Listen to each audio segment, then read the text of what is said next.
but, you know, seriously. Michael is someone who brings people together, and well, look, you're proof of that, right? Hi, everybody. He doesn't just reach across the table. He builds consensus, and he doesn't get bogged down by the scale or scope of problems. He focuses on finding and implementing solutions. He's done that as a business leader, as mayor, and as a philanthropist. He's one of the country's leading voices on some of the most pressing challenges we face, like gun violence, public health, immigration, and of course, the climate crisis. And his foundation, the Bloomberg Foundation, Bloomberg Philanthropies, has given away more than $17 billion to all causes and initiatives focused on saving and improving lives. He also serves as the UN Secretary General's Special Envoy on Climate Ambition and Solutions, and as the WHO Ambassador for Non-Communicable Diseases and Injuries, whatever the hell they are. And this year, President Biden awarded him the Presidential Medal of Freedom, the nation's highest civilian honor. It makes sense, because the president and Mike share a lot of the same qualities. Like Mike, President Biden is a dedicated public servant who puts people and country first, and he understands that we don't have a moment to wait when it comes to the climate crisis. The Biden administration's inflammation, well, that's interesting, but it does that too. Inflation Reduction Act, the IRA, will be the foundation for all the climate progress still to come, and it's up to all of us to build on it. I've been fortunate to call Michael a friend for a while, and I've gotten to work with him too. And I can tell you, I'm sure he's honored by the accolades, but what matters to him the most is making a difference, especially when it comes to the environment. He's taken on the coal industry and the fossil, forget natural gas, the fucking fossil gas. There's nothing natural about it, and it's terrible for people and for the environment. And he's won, Michael Bloomberg has, again and again and again. And now he's taking on, yay, the petrochemical industry. Smart money is on Mike, and that one too. He also helped revolutionize how we think about climate finance. He's been a much-needed voice of realism and pragmatism for the climate movement.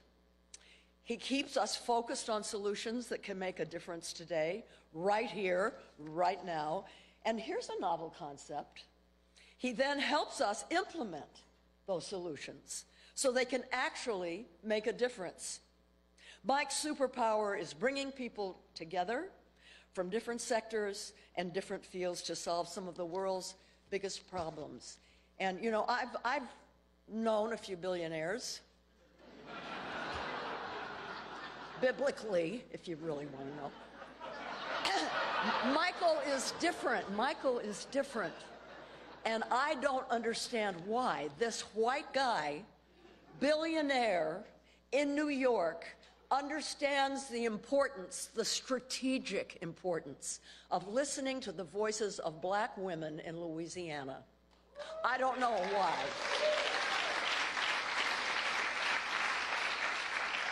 God bless him. And here's what the Global Business Forum is all about. And as is often the case at convenings like this, his vision and leadership is the reason that we're all here. With that, it is my absolute pleasure to introduce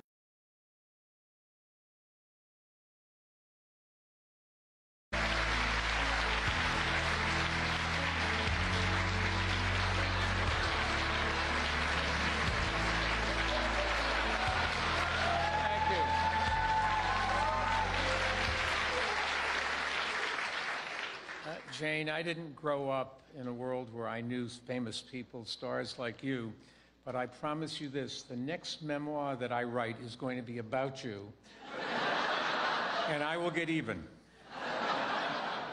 Anyways, thanks for that nice introduction and for all of your work on behalf of the environment, public health, and so many other important causes.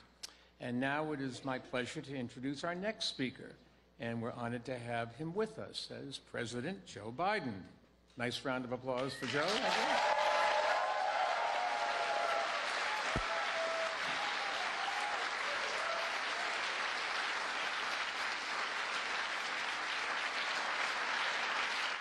I've had many chances to work with Joe on issues that we both care deeply about, including preventing gun violence. Thanks to his leadership in the White House, Congress passed the first major gun safety bill in a generation. And it's one of those many issues where he's been able to work across the aisle and bring people together. And another one of those issues, his major focus has been on climate change. I think it's fair to say no president has done more to push our country forward on climate change, starting on Joe's first day in office when he brought the U.S. back into the Paris Agreement. And he has wisely put, yes, he deserves a round of applause for that. He has wisely put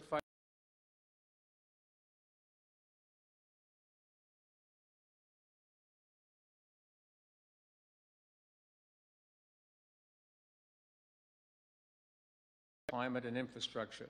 They have led to a surge of new investment in clean energy and created unprecedented opportunities for cities to raise their climate ambitions, because Joe does understand that mayors are powerful allies in the climate fight. Joe has set high goals for cutting emissions, and he supported the kind of bottom-up action we need to achieve these goals, including strong partnerships with business. And Bloomberg Philanthropies has been glad to collaborate closely with him and his team. We are committed to doing everything we can to build on the climate progress that he has started. And so I want to thank him for all of his leadership. Now, before I welcome Joe to the stage, we're going to hear from a few others who want to thank President Biden. Play the video. Democrats say it's the largest ever single climate investment in history. The most concerted, ambitious pledge on carbon emissions we have ever had in this country, bar none. This new law could slash U.S. carbon dioxide emissions by 40% by 2030. The Inflation Reduction Act includes more than $400 billion of new spending. President Biden. President Biden, thank you. Thank you, President Joe Biden. President Biden has been the most effective and impactful climate champion our nation's ever seen.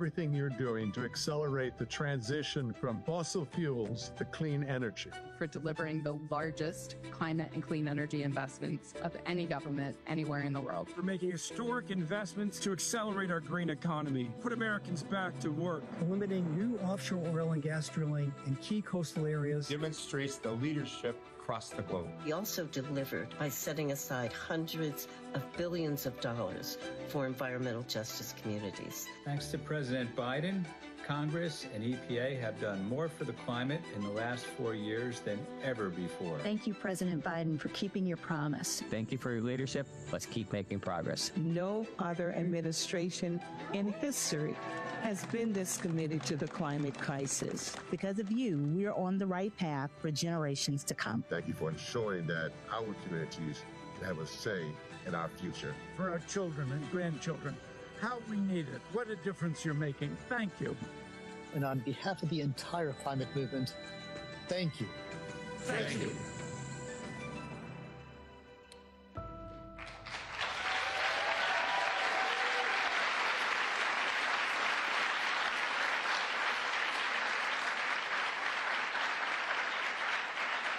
Ladies and gentlemen, I awarded the Presidential Medal of Freedom because you literally revolutionized our economy.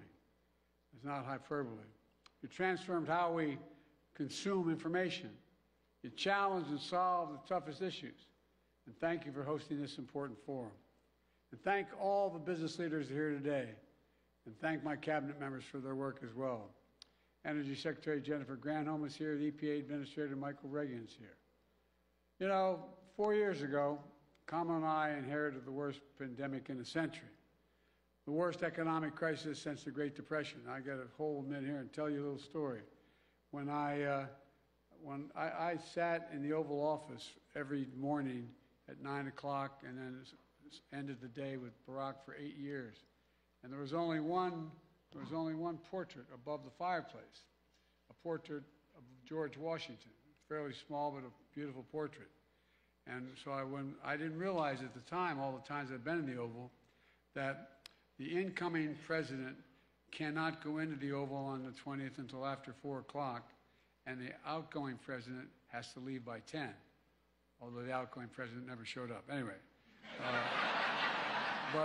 so I asked my brother Jim, who has a better taste than I do, to pick what we needed to pick what desk you want, what rug, the things you want in your office.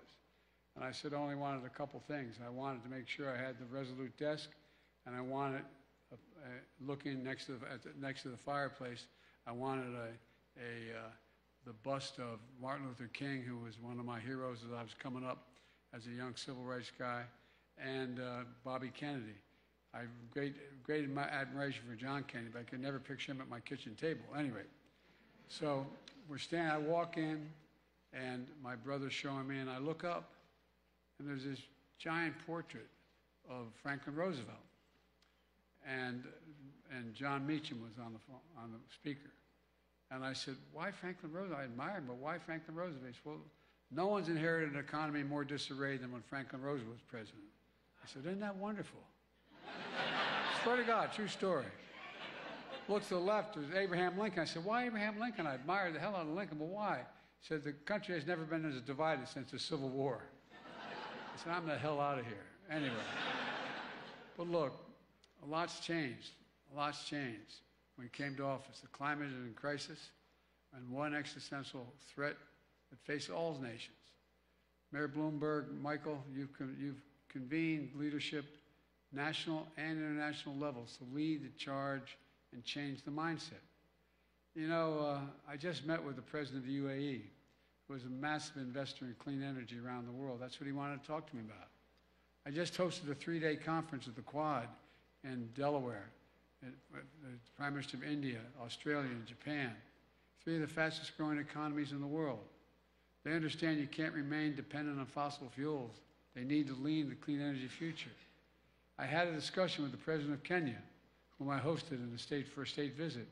Kenya is also a global leader in clean energy. Together we've launched the U.S.-Kenya Climate and Clean Energy and Industrial Partnership. All this matters. Now I want to pivot to home here. Since I've been president, I've flown over more wildfires, unfortunately, it's the God's truth, in helicopters, from Arizona, Idaho, all the way to Montana. And more acreage, I've looked down and I've seen more acreage burned on the ground, to the ground, than the entire state of Maryland in terms of the area. Just wildfires. I've toured the community, ravaged by tornadoes and floods. More than costs lives and livelihoods. It costs taxpayers billions of dollars in damage. But when Kamala and I came to office, there was no real plan in place to do anything about it. As a government, we were doing nothing, virtually nothing. We were determined not only to deliver immediate economic relief to the American people, but to transform how our economy works in the long term, to write a new economic playbook, to grow the economy from the middle out and the bottom up instead of the top down. That way, workers do well, no one's left behind, and the wealthy still do very well. And foster fair competition. Invest in all of America and all Americans. And I've been pointing out when it comes to the climate, every time I talk about it, whether I was trying to convince labor or business to come along, I'd say, when I think climate, I think jobs. I think jobs, and I mean it. Good union-paying jobs. In fact, I'm proud to have kept my commitment to bring unions and business to the climate table. That's what we're seeing. Rather than climate conservation about sacrifice, conversation about sacrifice, or focus on doing less, Kamala and I have pursued an ambitious climate policy focused on growth. And the public and private sector led Lead all of it. All of you in this audience, you've led. Building our economic capacity. Together we've proven the strong middle class, thriving innovation and manufacturing are the key to winning climate here at home and abroad. Here are the key climate pages from the new economic playbook. We rejoined the Paris Agreement immediately after my predecessor had walked away. We got to work pulling private capital off the sidelines, getting the workers in the game, and once again leading the world on climate. Bringing jobs back home, manufacturing and technology. We invented here in the United States decades ago, bringing it back.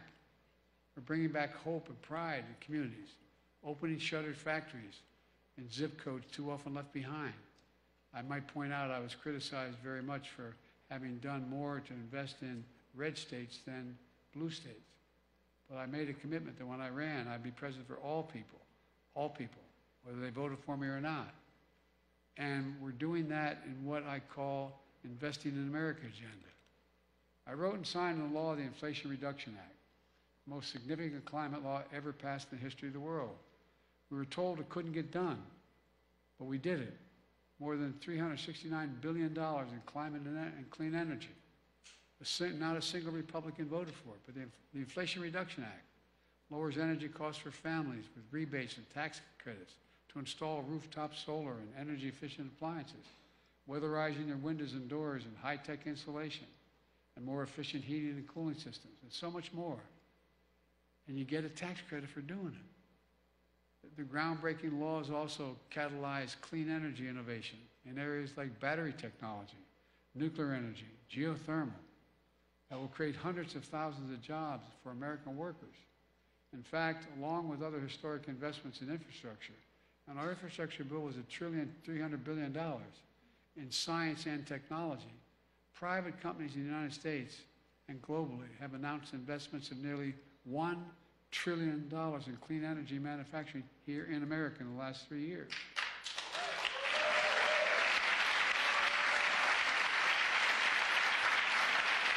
And you all are the leaders of that. You're the ones. We're just getting started. In the face of the dangerous and deadly impacts of climate change, we're also making our cities and towns more resilient. This is a new formula on climate, creating jobs, reducing pollution, cleaning up our water and air, improving our quality of life, building a better America. For example, a once-in-a-generation modernization of our grid means this year we'll add more new electric capacity than we have in 2 decades, and 96% of that will be clean energy.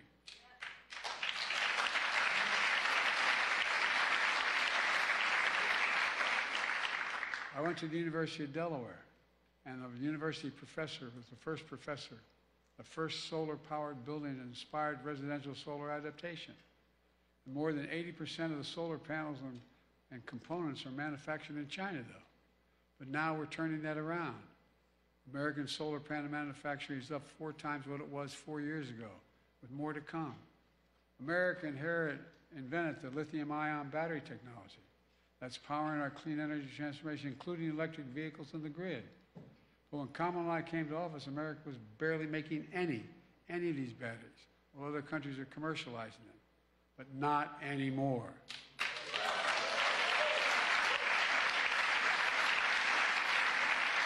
With more than 14 gigafactories, massive, large-scale factories opening or under construction to make advanced batteries here in America, and more to come.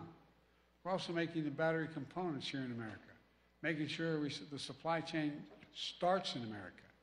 And all of this is helping power an electric revolution in transportation. We've quadrupled the development of electric vehicles since it took office. We're deploying a fleet of clean school buses that will not pollute the air. Our postal service is going fully electric. We've invested $45 billion in electric trains in America, because if a person can choose between a car and a train to get to the destination at the same time, 70-80% of that, they will take the train. And it's 70-80% less pollution than driving the same distance. And we now have tools to lower emissions from building materials. For the first time ever, we're beginning to produce clean steel, cement, and aluminum. I think most Americans have no idea how much pollution has occurred when you make cement. Will the American people know how much pollution heavy industries produce? Since each one produces as much pollution as a small country, we're now making most significant investment ever in rural America. 80,000 farms across America are implementing climate-smart agriculture, cover crops, nutrient management, storing carbon in the soil, which creates new sources of wealth for farmers, families, and at the same time. We're also carrying out the most ambitious conservation agenda in a long time. We're on track to conserve, a commitment I made, 30% of all our lands and waters by the year 2030. Since taking office, my administration has already conserved over 42 million acres. The Inflation Reduction Act is also the most significant law ever advanced in environmental justice for disadvantaged and so-called fence-line communities, like Cancer Alley in Louisiana or Route 9 corridor in Delaware. We're making sure these communities receive 40% of the benefits of the key investments in pollution reduction, clean energy and infrastructure. All this matters. It matters a great deal. In just under 4 years, the economy has created nearly 16 million jobs, the most ever in a single presidential term.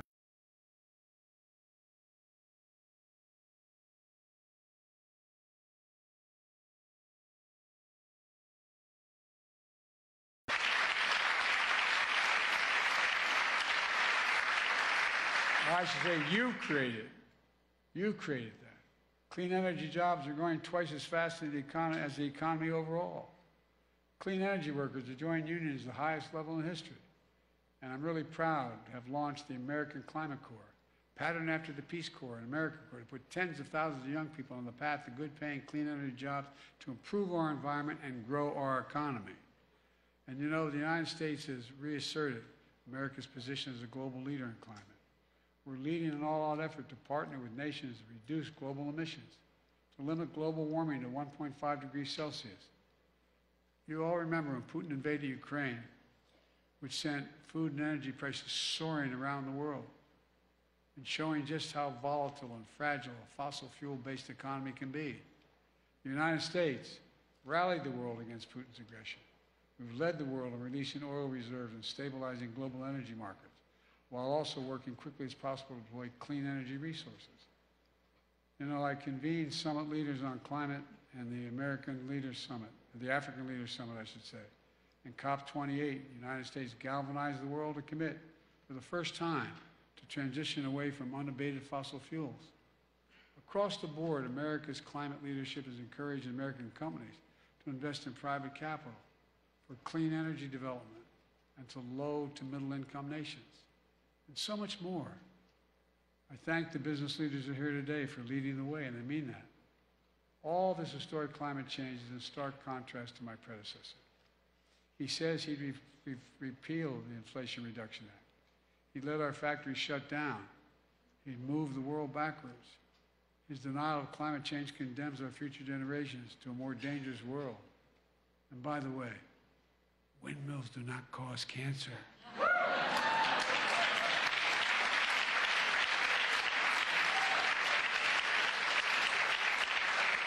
I think we've laid out a better choice, and today we're better positioned than any other nation in the world to promote a clean energy future.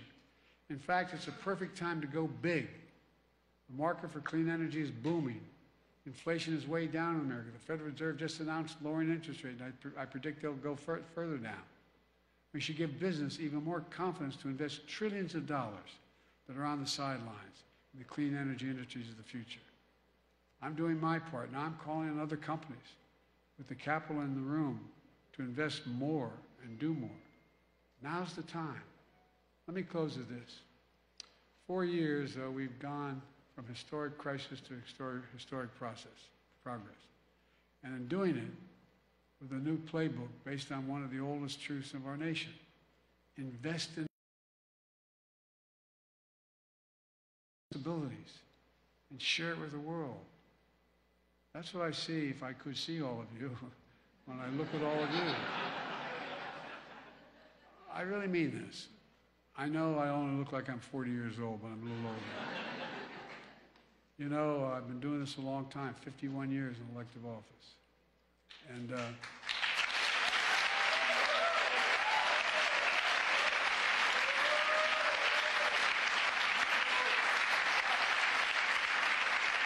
It's hard to say. It's hard to say. But I give my word to Biden. I'm never more optimistic about America's future. And Michael, let me go back to you. Your initiative, your commitment, your vision, your dedication have literally changed the world and gone a long way to encourage the Americans to be convinced once again that we can do anything. We just remember who the hell we are. We're the United States of America. There is nothing beyond our capacity when we act together. Folks, as a student of history, we're the only nation in the world that's come out of every major crisis we've entered stronger than we went in. Every single time. Every single time. Now, this assembly in this room, you're the leaders not only in America, you're the world. The rest of the world looks to us. And it's not about my being president. I give you my word. Think about it. If we didn't lead, who the hell leads? Who fills the vacuum without America leading? That's who we are. That's our obligation. And that's our incredible opportunity. So, folks, I really am optimistic. I really mean it. You listen, I didn't even go into all the things that are going on in the rest of the world in terms of how they want to transition away from fossil fuels, want to use peaceful nuclear technology, a whole range of things. Hydrogen, so many things are on the table. And we can do this. We really can. And we owe it to our children. And quite frankly, we owe it to lead the world. If my mom was here, she'd say, Joey, end it, okay? And I will. So God bless you all. May God protect our troops. Thank you very, very much.